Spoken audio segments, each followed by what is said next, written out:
Assalamualaikum warahmatullahi wabarakatuh. Pada video kali ini saya akan menjelaskan atau memaparkan sebuah aplikasi atau sistem pakar untuk menentukan tanaman herbal apa yang cocok pada setiap gejala yang dibutuhkan oleh masyarakat tergantung inputan dari gejala masyarakat tersebut. Nah, kita langsung saja ke pembahasan atau materi. Pertama saya akan menjelaskan dulu dari materi tersebut. Di sini saya memiliki judul Sistem pakar untuk mengidentifikasi tanaman obat tradisional menggunakan metode backward chaining dan certaining factor atau CF, biasa orang kenal. Mungkin yang pertama di sini saya Muhammad Hermawan Setiawan. Saya mahasiswa jurusan Informatika, Fakultas Teknik di Universitas Jana Badra. Dan yang di sebelah saya di sini ada dosen pembimbing saya, yaitu Ibu Yumarlin Marzuki, Eskom MPD Mkom. Beliau adalah dosen prodi Informatika. Beliau juga menjabat sebagai sekjur di jurusan Informatika Fakultas Teknik di Universitas Jana Badra. Mungkin saya akan langsung. Nah, apa sih itu certaining factor atau CF tadi?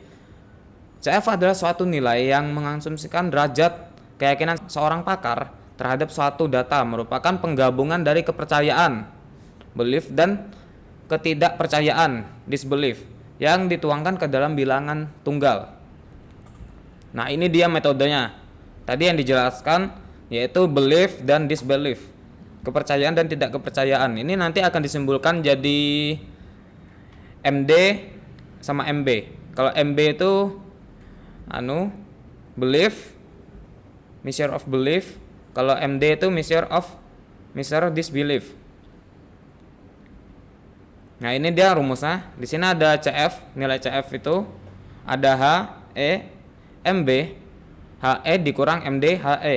Ini nanti adalah nilai-nilainya.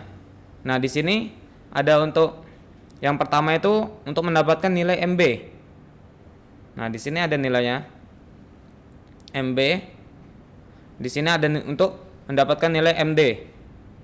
Nanti rumus ini kita tuangkan ke dalam sebuah program karena di sini saya membuat aplikasi. Kalau ini rumus yang digunakan untuk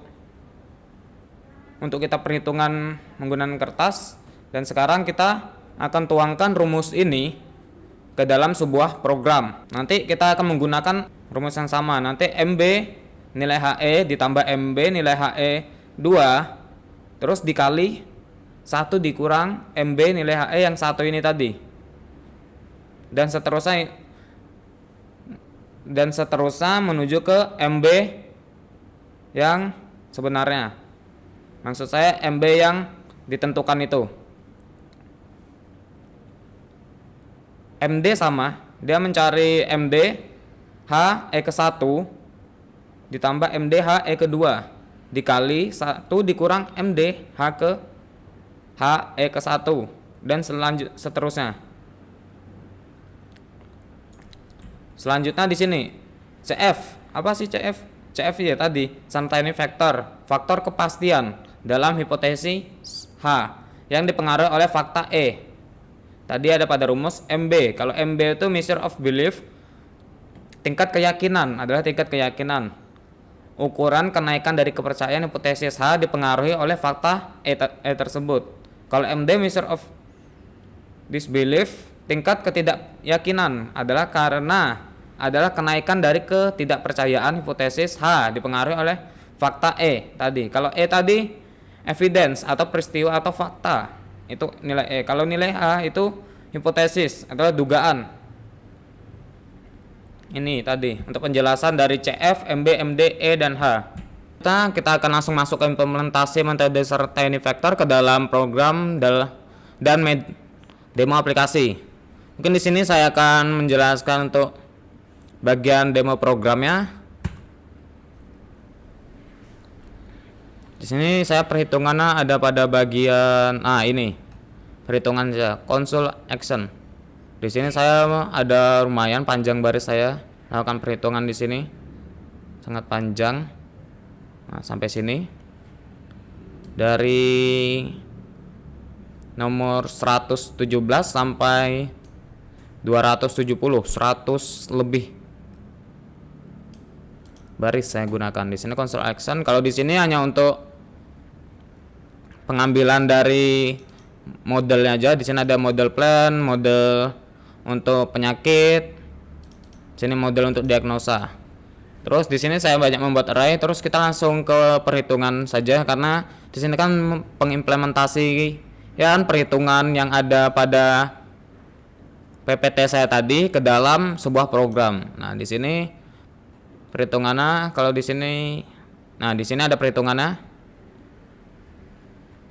Ini dia perhitungannya. Di sini ada for, karena ini kita kan menggunakan 25, ada 25 gejala atau kasus. Di sini kita cek, nah ada 25 kasus. Jadi kita daripada kita bikin manual ada 25 baris perhitungan yang sama seperti ini, mending kita bikin for atau perulangan di sini. Jadi kita cukup menuliskan nilai kombin, nilai CF data pertama, nilai data pertama dengan nilai yang pertama ditambah nilai CF data pertama ditambah 1. Data pertama ditambah 1. Coba kita lihat di sini. Di perhitungannya nilai MB ini CF tadi. Data ke 1 ditambah CF data ke 2. Karena tadi 1 ditambah 1 jadi 2. Kita lihat. Di sini kan udah 1, di sini ditambah 1. 2. Misal ini data kedua ditambah 1 jadi sini ketiga dan seterusnya. Terus dikali 1 dikurang nilai CF data ke 1.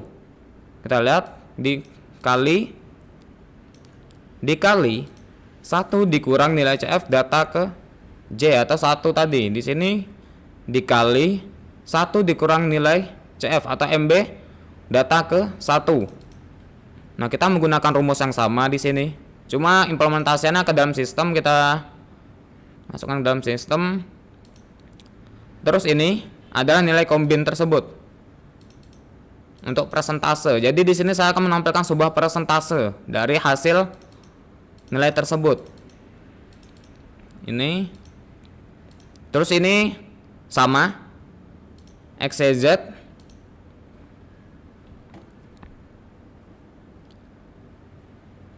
Nah, perhitungannya seperti ini nanti, cuma ini. Tapi penjabaran kita di sini panjang. Kenapa? Karena di sini semua data kita hitung otomatis, tidak kita bikin manual. Kalau kita bikin manual dia akan panjang, sangat panjang sekali. Maka kita diperlukan perulangan. Nah, ini untuk menampilkan data barang dalam sebuah di database atau tabel. Perhitungannya saya kira yang saya gunakan memang menggunakan rumus yang sama di sini. Ini rumus saya. Mungkin kita langsung ke implementasi sistemnya. Mungkin di sini saya mulai dari halaman admin dulu. Nah, di sini saya menggunakan password masih default admin. Kita login. Oke, masuk, berhasil. Di sini ada tanaman herbal. Nah, di sini ada tanaman herbal, penyakit, data diagnosa, data relasi, manajemen. Nah, di sini kita lihat. Nah, seperti ini tampilannya. Cuma untuk di sini bisa melakukan create, update, delete, lihat detail. Di sini kita bisa juga lihat detail dari herbal tersebut. Nah, edit herbal bisa langsung dari sini kita lakukan nama herbal nih.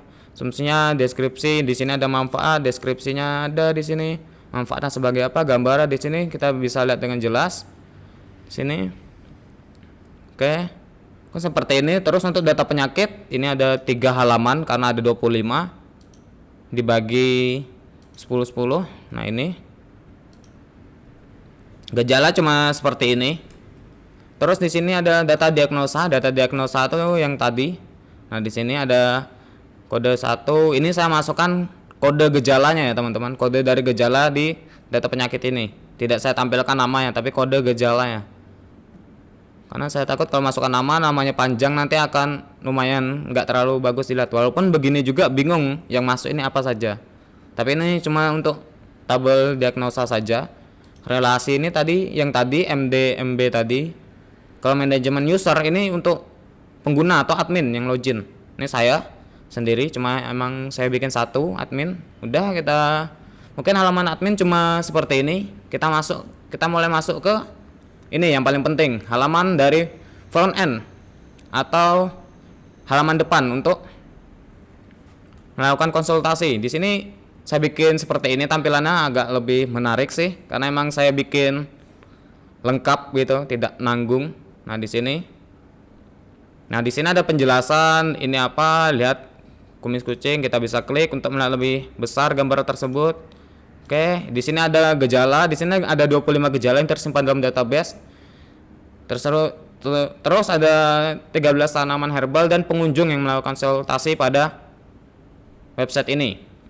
Terus di sini jenis, kita bisa langsung mulai konsultasi di sini. Nah, ini ada cara melakukan konsultasi yang baik dan benar. Di sini cuma ada penjelasan bagaimana teman-teman cara melakukan konsultasi yang baik dan benar.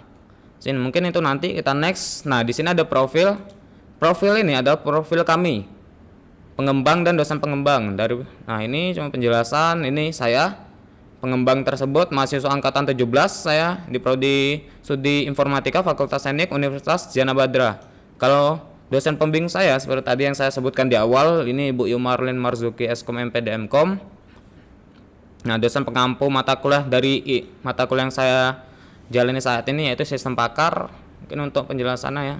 Itu terus jenis tanaman. Nah, di sini para user atau pengunjung juga bisa melihat jenis tanaman apa saja sih yang ada pada website tersebut. Nah, di sini ada penjelasannya. Terus di sini teman-teman bisa langsung tahu juga jenis tanaman pada 7 manfaat apotek hidup. Nah, di sini ada juga bagi kesehatan, bisa langsung lihat videonya. Mungkin ini langsung dilinkkan ke YouTube. Terus di sini jenis apotek hidup, di sini ada 13 apotek. Terus nih, penjelasan apotek hidup itu adalah manfaat. Ini cuma penjelasan. Terus di sini alang-alang, penjelasan alang-alang itu apa, beling manis, mengkudu dan lain sebagainya. Sama ini penjelasan dan gambar. Nah, informasi ini adalah informasi-informasi yang akan diinputkan dari admin nanti. Entah itu berupa kabar atau cara hidup sehat atau apapun. Yang penting di sini kita melakukan informasi yang baru saya inputkan di sini ada untuk melakukan konsultasi yang baik dan benar jika masih pemula. Nah, di sini Anda bisa melakukan konsultasi di sini. Tata caranya, isi nama yang baik dan benar seperti ini dan cuma sekian. Kontak, ini ada kontak nih cuma untuk ya menghubungi admin atau ada apa atau gimana bisa melakukan di sini. Terus yang paling penting adalah untuk konsultasi. Teman-teman bisa ngeklik di sini atau di halaman home ini udah banyak sekali tombol untuk lakukan konsultasi. Teman-teman tinggal klik saja di sana. Gampang sekali. Terus tinggal klik mulai untuk konsultasi di sini. Teman-teman di sini pastikan menginputkan nama teman-teman karena ini akan jadi history dalam database kami. Di sini misalnya nama saya inputkan MOH Arif Ma'ruf Setiawan. Sorry ada typo, Setiawan. Oke, mulai konsultasi. Oke, prosesnya masih oke, dia langsung diarahkan ke konsultasi di sini. Di sini ada karena ada 25 gejala, jadi teman-teman itu harus mengisi. Bukannya wajib, tapi teman-teman isi yang menurut teman-teman itu ada atau teman-teman rasakan. Misalnya, apakah teman-teman mengalami gejala batuk berdarah? Kalau tidak ya tidak usah diisi. Kalau tidak tahu ya tidak tahu, atau mungkin teman-teman merasa mungkin atau kemungkinan besar, hampir pasti atau bahkan pasti teman merasakan. Itu teman-teman sikat berdasarkan apa yang teman-teman rasakan. Atau teman-teman bingung atau mungkin atau mengalami sesak napas, teman-teman hampir pasti sih ya, mungkin teman-teman. Atau gejala mimisan tidak tahu, atau yang lainnya nih bisul ini yang ada di sini teman-teman tidak merasakan sama sekali. Oke, teman-teman bisa lewati, tidak usah diisi, tidak saja, tidak harus diisi. Terus teman-teman klik button yang ada paling bawah ini, selesai. Oke, klik selesai, nanti akan tampil hasil diagnosa Anda. Di sini nama yang teman-teman inputkan tadi, hasil diagnosa Anda. Kami sangat menyarankan Anda untuk mengonsumsi tanaman herbal. Di sini dikatakan kami sangat menyarankan Anda. mengonsumsi tanaman herbal alang-alang secara rutin setiap hari. Nah, di sini dijelaskan rutin setiap hari sesuai dengan hasil prosentase yang Anda inputkan dengan kecocokan sebesar 68,88%. Nah, di sini karena nilai kecocokannya di atas 50, maka penjelasan kami sangat menyarankan. Jika teman-teman memiliki nilai persentase di bawah 50, maka tidak akan sangat menyarankan. Mungkin penjelasannya kami nanti mungkin saya coba cari yang 50 untuk lihat detailnya, cuma detailnya alang-alang itu, alang-alang adalah ini, terus manfaat alang-alang itu apa, di sini penjelasan ada. Teman-teman bisa close. Di sini mungkin saya cari dulu yang di bawah 50%. Tidak tahu, mungkin satu, teman-teman bisa ngisi satu juga kalau emang cuma satu. Nah, di sini 12% kan, kita dapat 12% untuk kecocokan. Nah, kami menyarankan Anda untuk mulai mengkonsumsi tanaman herbal sesuai dengan nah, cuma ini kami menyarankan Anda, bukan sangat menyarankan. Nah, ini deskripsi tergantung dari persentase yang teman-teman dapatkan. Nah, di sini masih menggunakan nama teman-teman. Kenapa? Karena hasil terakhir yang teman-teman inputkan adalah nama teman-teman. Jadi di sini menyimpan histori, masih menyimpan data teman-teman. Jadi teman-teman kalau close di sini buttonnya adalah diagnosa ulang karena masih menyimpan data teman-teman. Oke, mungkin hanya seperti itu cara diagnosanya. Hasilnya tadi mengeluarkan persentase seperti itu mungkin. Nah, ini kalau teman-teman mau mengganti orang atau mengganti nama, teman-teman bisa isi lagi nama baru di sini ketika udah kembali ke home. Mungkin ini untuk penjelasan saya. Kita kembali ke sini lagi. Oke. Mungkin hanya itu. Terima kasih udah mendengarkan dari awal sampai akhir omongan dari saya dan penjelasan saya. Semoga ini bisa menjadi patokan teman-teman juga untuk membuat sebuah sistem. Jadi teman-teman bisa, kalau emang ada yang mau ditanyakan, bisa teman-teman langsung komen di bawah. Tapi jangan lupa untuk like, subscribe, dan komen jika teman-teman ada pertanyaan. Nah, di sini selama saya masih bisa membantu, saya akan membantu teman-teman untuk melakukan tugasnya. Karena ini saya juga mengerjakan ini karena ada tugas. Kalau tidak ada tugas mungkin saya tidak terlalu atau tidak mungkin bahkan untuk membuat konten seperti ini, yaitu sebuah sistem pakar, karena saya tidak terlalu familiar sih. Oke, saya akhiri. Wassalamualaikum warahmatullahi wabarakatuh.